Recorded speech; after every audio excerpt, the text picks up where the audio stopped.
Olá, boa tarde. O JC1 começa agora. O presidente Jair Bolsonaro disse que há espaço para aumentar um pouco mais o salário mínimo, que este ano teve correção abaixo da inflação. Avalanches de neve deixam pelo menos 80 mortos na região da Caxemira, onde se encontram as fronteiras da Índia, Paquistão e Afeganistão. Um problema para os pais nas férias. Como manter a rotina de sono para as crianças, necessária para a boa saúde dos pequenos.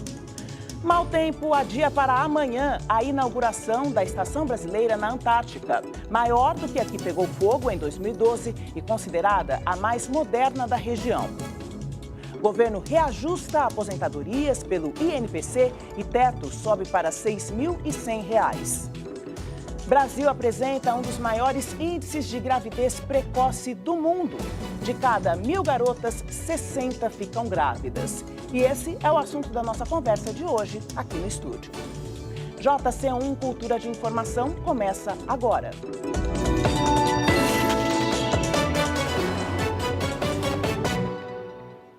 As férias escolares são sinônimo de falta de rotina. Mas os pais devem regular os horários dos filhos para irem para a cama. O sono é essencial para o desenvolvimento das crianças. 1, 2, 3 filhos e pilhas ligadas o dia inteiro. Na hora de dormir, como é que a gente faz para dormir? Tomar banho. O que mais? Escovar o dente. Fazer xixi. E? A cama. E aí, no outro dia, quando você acorda, como que você tá? Bem. Dormem 12 horas seguidas. A mãe, pedagoga, teve que estudar muito e criar uma rotina para o sono. Hoje, ela divide a receita com outras mães. Para ter uma boa noite de sono, a primeira coisa é educar a mãe. Entender que os filhos precisam ter a habilidade de aprender a dormir. Manter os olhos no relógio é fundamental. Estudos apontam que as crianças estão indo para a cama às 11 da noite. O ideal seria, no máximo, às 9. Tudo isso porque os deslocamentos nas cidades estão cada vez mais longos. Os pequenos têm cada vez mais atividades e estão mais expostos à luz. No começo da noite, na hora que escurece, é a hora que a gente vai secretar o hormônio do sono, que é a melatonina. Só que, se no começo da noite, em vez de a gente estar num ambiente escuro, a gente está num ambiente claro, e veja, a luz desses eletroeletrônicos ali, a luz do living de uma casa normal já é o suficiente para diminuir a secreção desse hormônio. Então, isso vai dar menos sono. A dica dos especialistas para um sono de qualidade é a rotina. Crianças devem ter um ritual para dormir todo dia, no mesmo horário, até nos fins de semana. 1 hora antes de deitar, desligue os eletrônicos. Faça uma atividade tranquila, como montar um quebra-cabeças ou ler um livro. E depois, apague as luzes. Uma boa noite de sono desde a infância não é luxo, é saúde.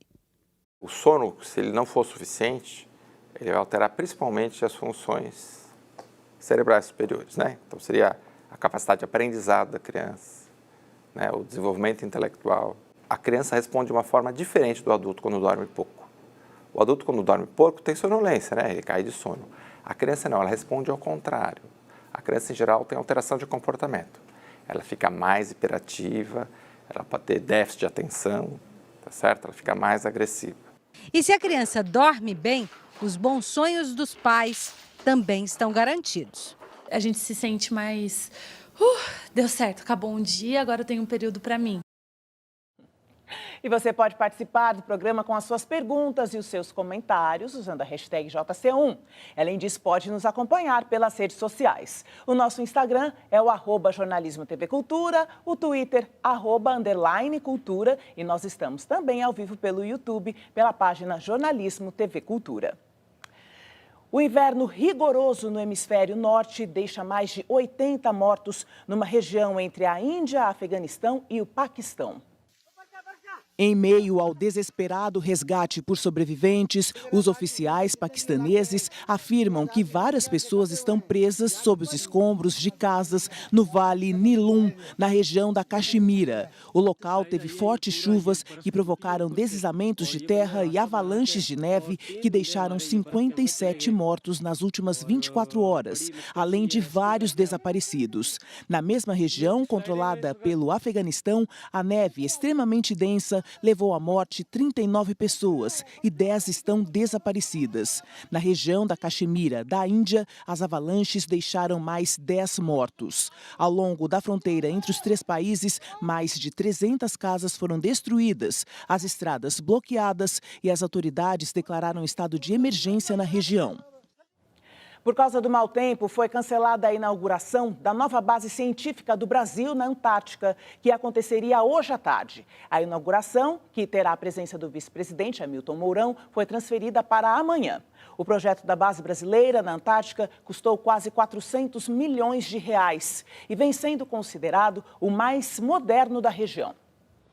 Chegar lá não é fácil. O tempo instável e o mar revolto oferecem muitos perigos. Instalado na Ilha do Rei George, o complexo de laboratórios, alojamentos e infraestrutura operacional foi planejado para ter o menor impacto possível no meio ambiente. A água é captada em 2 lagoas próximas, o esgoto tratado aqui mesmo. O lixo será enviado para reciclagem no Brasil. Quase 30% da energia vem de fontes renováveis. Como nos polos, o sol nunca está a pino, as placas fotovoltaicas foram instaladas na vertical, aproveitando melhor a luz. Para se ter uma ideia, esta imagem foi gravada às 10 da noite no horário de Brasília. É o chamado sol da meia-noite. E como venta muito, os aerogeradores trabalham sem parar, não importa a hora. Com formato aerodinâmico e construído sobre palafitas, a estrutura principal foi desenhada para suportar abalos sísmicos e resistir a ventos de até 200 km por hora. A obra começou em 2015, 3 anos depois de um incêndio destruir as antigas instalações e provocar a morte de 2 pessoas. O projeto arquitetônico é brasileiro, mas foi executado por uma empresa da China. Entre pesquisadores e militares da Marinha, a nova base pode acomodar até 64 pessoas. No total, 17 laboratórios vão realizar pesquisas nas áreas de medicina, biologia, ecologia, química da atmosfera e mudanças climáticas. Tudo isso cercado pela paisagem única de um continente isolado, hostil e bonito por natureza.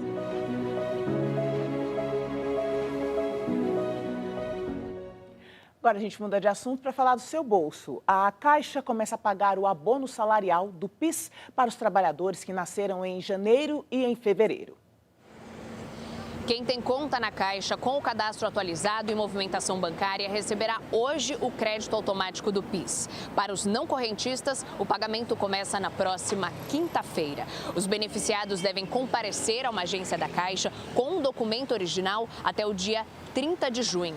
Com o cartão cidadão, dá para realizar o saque direto nos caixas eletrônicos do banco e também em lotéricas. Os valores do abono salarial variam de R$ 86,50 a R$ 1.039, de acordo com a quantidade de dias trabalhados durante o ano base de 2018. Mas atenção, só tem direito quem trabalhou por pelo menos 30 dias seguidos ou não em 2018 e teve um salário médio mensal de até 2 salários mínimos. O trabalhador precisa estar cadastrado no PIS/PASEP há pelo menos 5 anos. Para mais informações, consulte o site caixa.gov.br. E o presidente Jair Bolsonaro deve se reunir agora à tarde com o ministro da Economia, Paulo Guedes, para tratar de uma nova correção para o salário mínimo, já que o valor fixado pelo governo para este ano ficou abaixo da inflação. Hoje cedo, ao sair do Palácio da Alvorada, o presidente disse que há espaço para completar o que falta para o reajuste do salário mínimo e se equiparar à inflação medida pelo INPC. O índice ficou em 4,48%, enquanto o mínimo foi corrigido em apenas 4,1%. E entre as suas promessas de ano novo estavam malhar mais e comer melhor? Acredito que sim, né? Então, confira essas dicas da Organização Mundial da Saúde para 2020 ser mais saudável. Entra ano, sai ano e a promessa de alimentação saudável às vezes fica só no papel. Com a variedade de alimentos processados disponíveis nos supermercados, fica difícil resistir. A Hilda sabe bem o que é isso. Acho que mais a questão de carboidratos, né? Mas diminuir mais, embutidos também, que às vezes a gente acaba exagerando também nesses embutidos. Mas o de resto eu estou um pouquinho já na linha. Este promotor de vendas, há 5 anos, resolveu mudar os hábitos e não demorou muito para sentir os benefícios na própria saúde. Você fica mais disposto, consegue queimar mais gordura, você tem um sono melhor. Para começar bem em 2020, a Organização Mundial da Saúde elegeu vários alimentos que podem ajudar a reduzir doenças causadas pelo sedentarismo e pela má alimentação. Mas o que colocar no carrinho saudável de 2020? Na lista da OMS, a dica principal é consumir uma variedade maior de alimentos. Quanto mais nutrientes, melhor o funcionamento do corpo. Claro, sem deixar de lado a moderação na hora de consumir. Quem está acostumado com um combinado de feijão e arroz pode continuar, segundo a orientação da OMS, com a aprovação de uma especialista. O que a gente vê sempre em toda a mesa do brasileiro é o arroz e feijão. E é uma combinação muito boa se você guardar as devidas proporções, se você não pesar a mão, não consumir em grande quantidade. Porque o feijão tem muito ferro, o feijão tem muita fibra, o feijão é muito saboroso, né? É um grão e associado ao arroz, eles se completam em termos de valor nutricional no que diz respeito a aminoácidos, que vão se tornar proteínas no nosso corpo. Carboidratos saudáveis sim, mas sem esquecer dos legumes, vegetais e frutas. De preferência, tá, a gente consumir as frutas e não fazer o suco, porque quando a gente faz o suco, principalmente de laranja, que é muito comum, a gente perde as fibras e concentra a frutose. Então já não fica tão saudável como você comendo a fruta do jeitinho que Deus colocou na terra, né? A OMS também sugere que haja uma redução no consumo de alimentos com alto teor de açúcar, sal e gordura. E ainda aponta que os mesmos podem ser substituídos pelos tubérculos e oleaginosas. Amendoim, que na minha opinião é o mais fácil de encontrar, tem um preço mais acessível, né? E tem vários benefícios, vitaminas do complexo B, magnésio, zinco, castanha do Pará, também chamada de castanha do Brasil, riquíssima numa substância que é imprescindível para a nossa saúde, que é o selênio. O selênio, ele ativa uma enzima no nosso corpo que varre todos os agentes oxidantes, então previne envelhecimento, diminui o risco cardiovascular, melhora a saúde global. Outro alerta da Organização Mundial da Saúde é sobre o consumo de álcool, que aumenta a frequência de ferimentos imediatos, além de doenças no fígado e câncer. Alimentação, aliada a atividades físicas e cuidados, fazem parte da receita básica para um ano mais saudável. E o Ministério da Agricultura determinou o recolhimento e a suspensão da comercialização de todos os produtos da cervejaria mineira Baker, fabricados entre outubro do ano passado até hoje. A medida vale também para os chopps. A polícia de Minas Gerais diz que novos casos de vítimas de contaminação da cerveja Belo Horizontina ainda podem aparecer e que nenhuma hipótese está descartada, inclusive a de sabotagem. Um laudo apresentado pela Polícia Civil Mineira identificou a substância em um dos tonéis e em amostras de pelo menos 3 lotes da cerveja Belo Horizontina. A cervejaria Baker, que produz a Belo Horizontina, nega usar o dietileno glicol em qualquer etapa do processo de produção de suas cervejas. Uma pessoa morreu e 10 estão internadas com insuficiência renal grave e alterações neurológicas. A suspeita é que elas podem ter ingerido a cerveja com dietileno glicol. A literatura ela traz algumas variações a respeito do início dos sintomas, mas a princípio em até uma semana espera-se a instalação de sintomas. Se há mais vítimas, nós temos que aguardar a evolução dos casos. Os investigadores afirmam que nenhuma hipótese está descartada, incluindo a possibilidade de sabotagem por parte de um ex-funcionário. No final de dezembro, um supervisor registrou um boletim de ocorrência por crime de ameaça de um ex-funcionário que foi demitido. Hoje nós afirmamos que os elementos tóxicos encontrados nas garrafas, no sangue das vítimas, né, e dos consumidores, e nas garrafas recolhidas dentro da empresa são comuns, são produtos em comum. E aí nós podemos desenvolver uma linha de tempo, né, do acontecimento, de distribuição e de consumo desses produtos. O governo federal reajustou a aposentadoria de quem ganha mais de um salário mínimo. O reajuste foi de 4,5%. Com o aumento, o teto dos benefícios pagos pelo INSS sobe de um pouco mais de R$ 5.800 para R$ 6.100, já a partir do mês de janeiro. O índice também é usado para a correção das alíquotas de cobrança dos trabalhadores para a Previdência. A Promotoria de Goiás ofereceu a 12ª denúncia contra João Teixeira de Faria, o João de Deus. Desta vez, pelo estupro de vulnerável de 2 vítimas do Rio Grande do Sul, entre janeiro de 2009 e janeiro de 2011. A acusação também responsabiliza 2 guias da Casa Dom Inácio de Loyola, que levaram as pacientes até a cidade de Abadiânia. João de Deus já foi condenado a 19 anos e 4 meses de reclusão em regime fechado por violação sexual mediante a fraude contra 2 mulheres e estupro de vulnerável contra outras 2. Ele ainda recebeu uma condenação de 4 anos de prisão em regime aberto por porte ilegal de armas. As queimadas no Brasil atingiram 318 mil quilômetros quadrados no ano passado. O número é quase o dobro do registrado em 2018. O fogo atingiu uma área maior que os territórios dos estados de São Paulo e do Rio de Janeiro somados. Os dados são do Programa de Queimadas, do INPE, o Instituto Nacional de Pesquisas Espaciais. 2019 foi o primeiro ano em que o Instituto registrou aumento na área de queimadas em todos os 6 biomas medidos. Os dados começaram a ser coletados em 2002.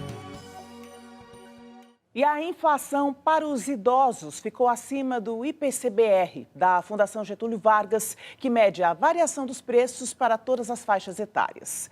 Por isso, na hora de fazer as compras, a experiência acumulada ao longo dos anos tem sido fundamental. O último ano parece não ter sido muito amigável com os valores dos produtos essenciais para as refeições. Muito caro. Tudo que você vai comprar hoje em dia está caro. Só o salário da gente que, bem mais caro, certas coisas, nem tudo, porque o aumento está absurdo, sendo que a inflação está muito baixa, eu não sei por que aumentou tanto. De acordo com o levantamento da Fundação Getúlio Vargas, as despesas com alimentação foram as que mais pesaram no orçamento dos idosos em 2019, impulsionadas principalmente pelo aumento no preço da carne. A gente precisa comer um pouquinho melhor, pelo menos para considerar a saúde, né? Gastos como transporte, recreação e vestuário também ficaram maiores. Com isso, o Índice de Preços ao Consumidor da Terceira Idade, o IPC-3I, que mede a inflação para pessoas que têm mais de 60 anos, ficou em 4,18% em 2019, 0,07% acima do IPC-BR, que mede a inflação para todas as faixas etárias. Como educador financeiro, a gente fala que a gente não deve desprezar os centavos, falando em reais, e não desprezar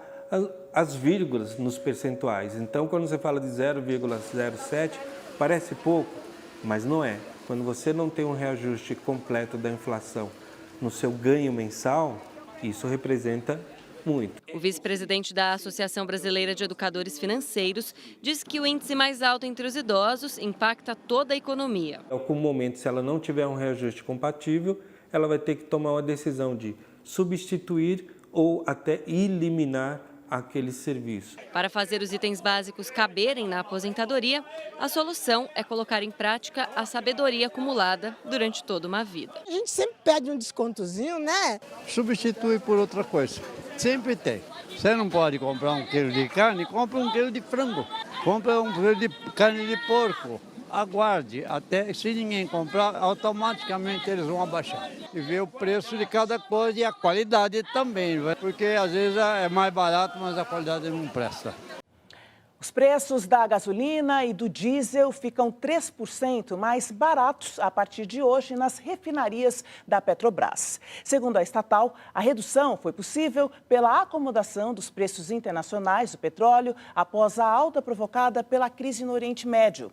Mas a redução nas refinarias não é garantia de queda de preço para o consumidor. O repasse para as bombas depende das distribuidoras de cada posto. Começou uma das mais tradicionais feiras do mercado público da capital gaúcha. Além de oferecer raridades de todos os gêneros, a Feira do Vinil agrada até a fãs do bolachão que nasceram na era digital.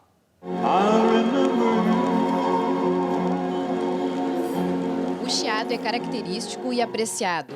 E mesmo com as novas mídias, muita gente não esqueceu dele. Há quem ame de paixão os famosos bolachões. O som é diferente, aquele chiadinho do vinil é diferente.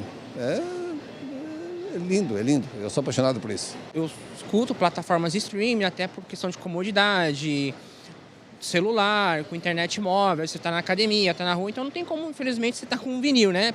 Por questões óbvias.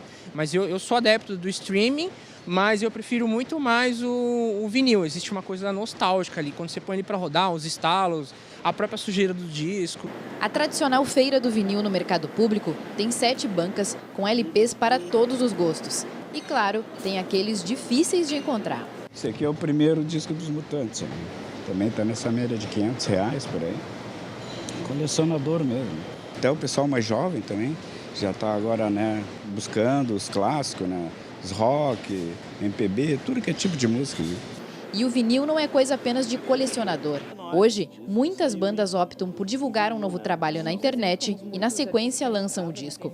As novas gerações, muitas vezes, herdam dos pais esse amor pelo vinil. Acho muito legal.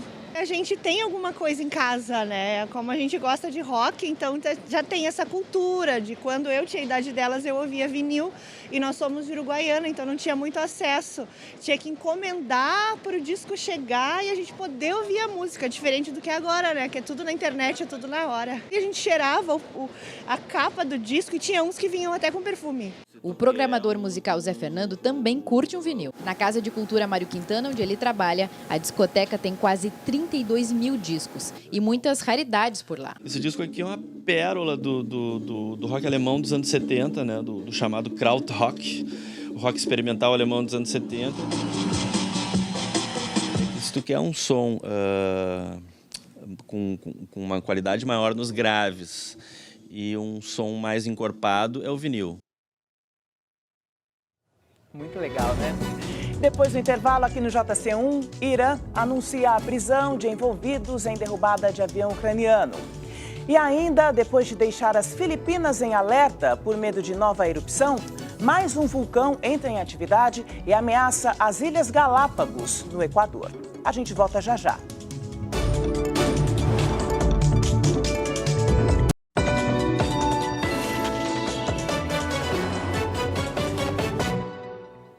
A gente volta com notícias internacionais. Autoridades do Irã começam a prender os responsáveis pela derrubada do avião ucraniano na semana passada.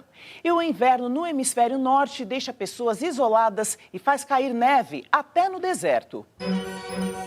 Numa cena inusitada em Tabuk, ao norte da Arábia Saudita, os flocos de neve caíam na estrada em meio ao deserto. Esses dois amigos brincaram na neve, servindo um típico chá para se aquecerem, já que as temperaturas foram abaixo de zero. E no estado do Alasca, esse homem foi salvo depois de ser encontrado por oficiais que estavam num helicóptero da polícia e viram do ar a enorme mensagem de SOS escrita na neve. Ele tinha uma cabana no local que pegou fogo em dezembro, perdeu seus equipamentos e teve que se adaptar para sobreviver ao frio rigoroso. A boa ideia de ter escrito SOS o livrou do pior, já que a vila mais próxima fica a mais de 30 quilômetros do local e só é acessível de avião. O Irã afirmou nesta terça-feira que prendeu um número não revelado de suspeitos acusados de estarem envolvidos na derrubada de um avião de passageiros ucraniano, enquanto as manifestações contra o governo, desencadeadas pelo desastre, entraram no 4º dia. Hoje, o presidente Hassan Rouhani prometeu uma investigação minuciosa do que chamou de erro imperdoável de se abater uma aeronave civil, num pronunciamento pela televisão, o mais recente de uma série de pedidos de desculpa de um líder que raramente admite erros. Numa universidade de Teherã, estudantes se recusaram a pisar sobre as bandeiras dos Estados Unidos e de Israel pintadas no chão por ordem do governo iraniano. Enquanto contornavam as bandeiras, os estudantes gritavam: "Clérigos, sumam daqui!" e outras palavras de ordem contra o governo dos ayatolás. O vulcão Lacumbre entra em atividade nas Ilhas Galápagos, enquanto nas Filipinas uma nova erupção do vulcão Taal é esperada para qualquer momento. Autoridades filipinas mantêm o alerta para uma possível grande explosão do vulcão Taal, que durante toda a noite expeliu lava junto com nuvens de fumaça e cinzas que cobriram extensas áreas e obrigaram a retirada de 30 mil pessoas deslocadas para abrigos. O Instituto de Vulcanologia e Sismologia das Filipinas informou que nas últimas 24 horas de erupção constante, o vulcão expeliu lava a uma altura de 500 metros e colunas de fumaça que chegaram a 2 quilômetros de altura. Na ilha de Tagaytay, um local turístico do arquipélago filipino, os hotéis, praias e as ruas ficaram cobertos de cinzas. Já em Cavite, perto da capital, Manila, a erupção do vulcão Taal foi um cenário inusitado para um casamento que acontecia na ilha. E na ilha Fernandina, em Galápagos, o vulcão Lacumbre entrou em erupção, lançando fluxos de lava que descem pela encosta.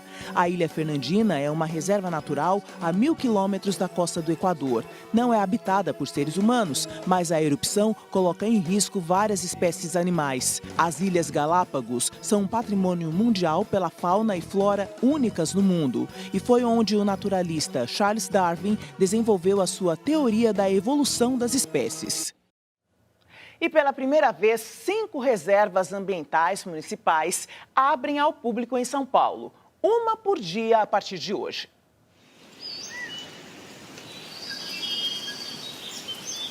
O som e todas as belezas da natureza em plena capital paulista. A trilha do tatu e áreas para crianças e piqueniques são algumas das atrações do Parque Natural Municipal do Itaim. Ele é o primeiro dos 5 parques naturais municipais que vão ser abertos ao público um dia útil por semana e aos sábados e domingos. O Parque Varginha abre um dia depois, no próximo dia 15. Bororé, que também fica no Grajaú, tem visitas liberadas a partir do próximo dia 16. Jaceguava, em Parelheiros, abre no dia 18 e completa a lista das reservas da zona sul da cidade. A Fazenda do Carmo, em Itaquera, na região leste, também será uma opção para as terças-feiras, a partir de fevereiro. Todos têm áreas remanescentes de Mata Atlântica, com espécies como imbé, manacá e samambaia-sul, e animais nativos. Os 4 parques naturais da Zona Sul foram criados em 2012 como forma de compensação ambiental da construção do trecho sul do Rodoanel. É necessário também que as pessoas se apropriem desses espaços tão valiosos para que eles não se tornem raridades. A gente está numa área de proteção aos mananciais. Essa vegetação, essa área é fundamental para a manutenção desses serviços, tanto da produção de água, da regulação dos microclimas, então para a produção de alimentos no entorno, né, uma área caracterizada como rural, o entorno. Então é muito importante que as pessoas percebam a relação delas com essas áreas e só visitando, usufruindo desses espaços e passando pelas dinâmicas e atividades de educação ambiental que a gente vai ofertar, é que isso vai ser possível. Vamos falar de saúde? Um sentimento de inferioridade que nunca te abandona. Uma sensação de que as pessoas te valorizam mais do que você merece. Esse quadro são alguns dos principais sintomas da síndrome do impostor. E não é uma doença, é uma condição que pode se transformar em uma crise de ansiedade ou até mesmo em depressão. Uma sensação de inferioridade acompanhou o Caio no trabalho durante muitos anos. Não se achava qualificado o suficiente e nem merecedor das posições que ocupava. Mas eu não sei isso, não, mas fulano faz isso tão bem, não, mas... E nessa série de justificativas negativas que a mente vai criando para gerar um cenário. O Caio foi diagnosticado com a síndrome do impostor, que geralmente está relacionada ao mercado de trabalho ou ao meio acadêmico. Quem sofre desse mal convive com a baixa autoestima, com o sentimento de ser incapaz de realizar uma atividade e com a angústia de, a qualquer momento, descobrirem que ele é, na verdade, uma fraude. O inimigo mora dentro e pode causar até uma autossabotagem. Eu comecei meu canal no YouTube em 2014, 2015 e foi um processo de fazer várias tentativas e arquivar todas elas porque eu achava que não estava bom o suficiente. O acompanhamento psicológico é o melhor tratamento para a síndrome. Algumas práticas do dia a dia também podem atenuar muito os sintomas.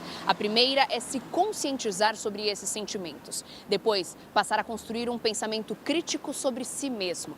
Por fim, pedir ajuda. Amigos e familiares podem colaborar muito com esse processo. O termo síndrome do impostor surgiu nos Estados Unidos no final dos anos 1970. Não é um transtorno mental, mas sem tratamento pode evoluir para outras doenças mais graves. Na medida que esses sentimentos, essas sensações vão ficando mais graves, vão se prolongando e vão se repetindo, a pessoa eventualmente pode entrar num estado de transtorno ansioso, transtorno depressivo. Mesmo que a pessoa não tenha formalmente uma doença, ela sofre muito. E daqui a pouco, os números da gravidez na adolescência no Brasil. De cada 1.000 garotas de 14 a 19 anos, cerca de 60 ficam grávidas. As histórias que nos levam a estes números, você vai ver depois do intervalo.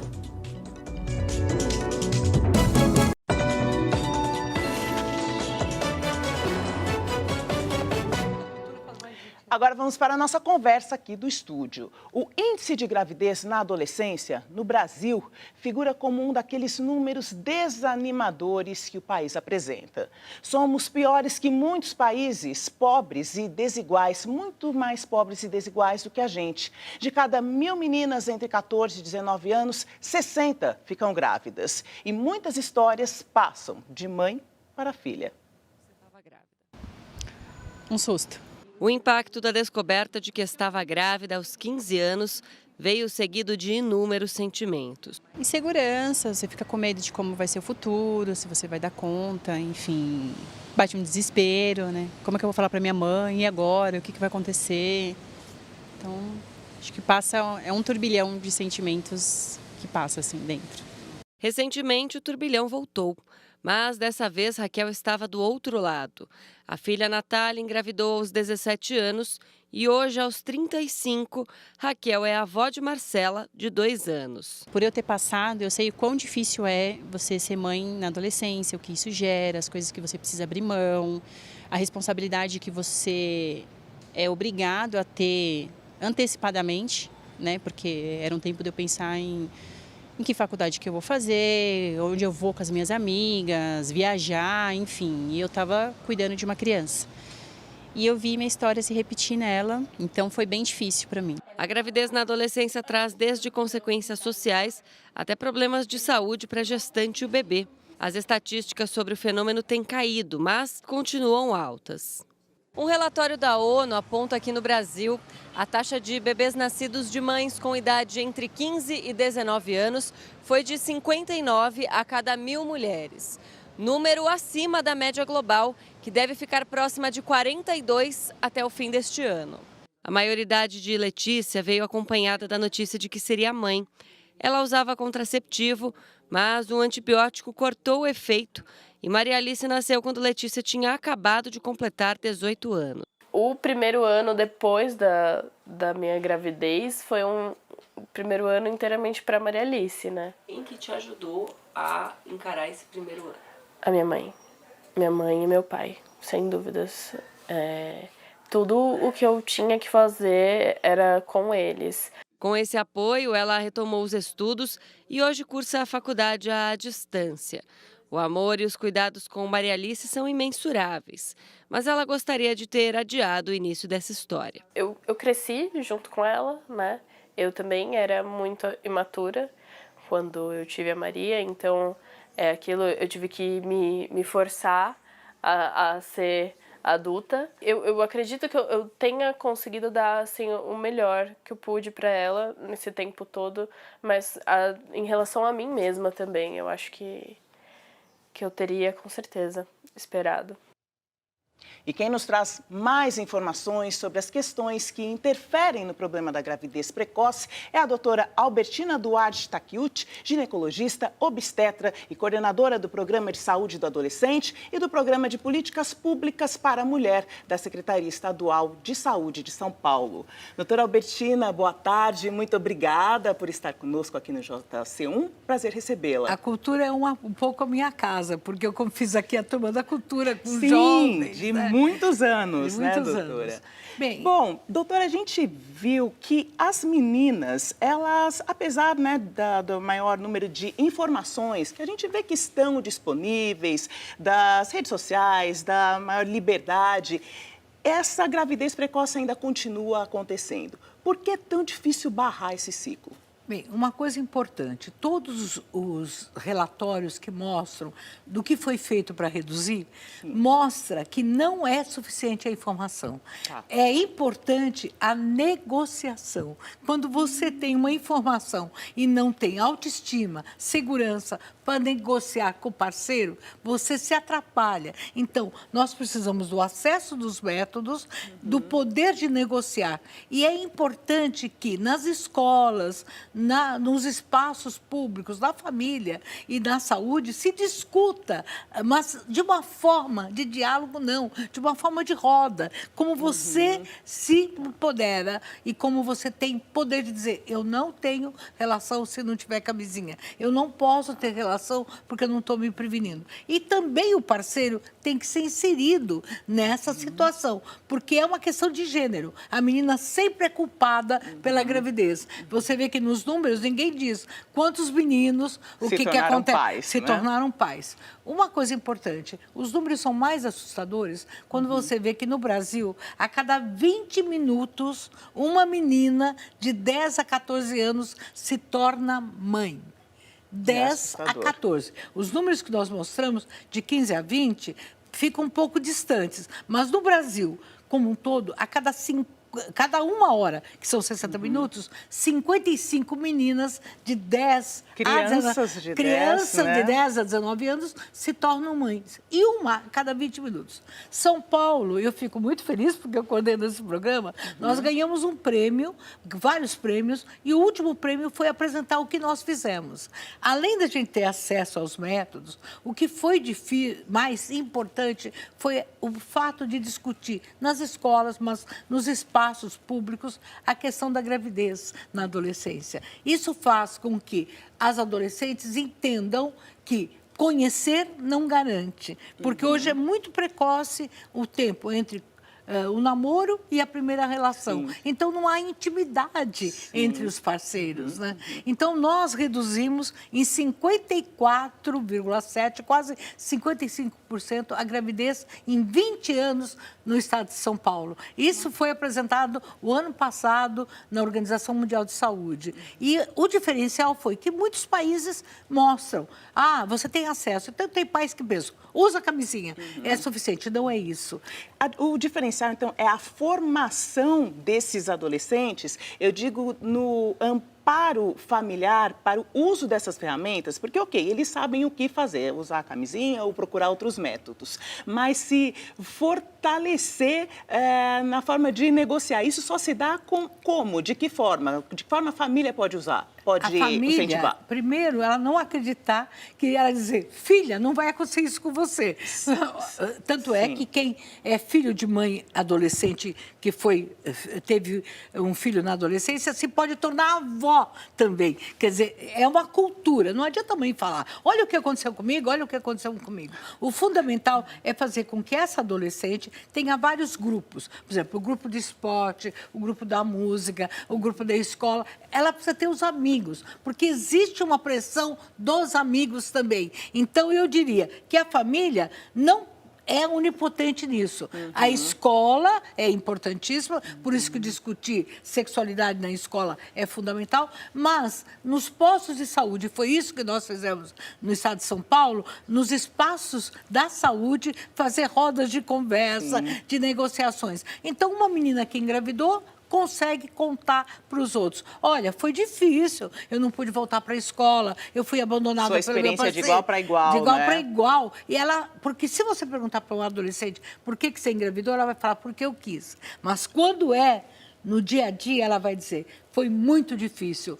É porque ela se afasta do mercado de trabalho, sai da escola, é muitas vezes abandonada, 60% é abandonada pelo parceiro, e é um caminho da desigualdade. Os países mais pobres têm 95% da gravidez, os mais ricos têm 5%. Então, um indicador de desenvolvimento é o fato de ter menos gravidez na adolescência. E do ponto de vista médico, da saúde dessa menina tão jovem, quais são os prejuízos imediatos? Uma menina de 10 a 14 anos tem mais risco do que uma mulher de 45 a 50. Porque todo mundo pensa que, gravidez depois dos 40.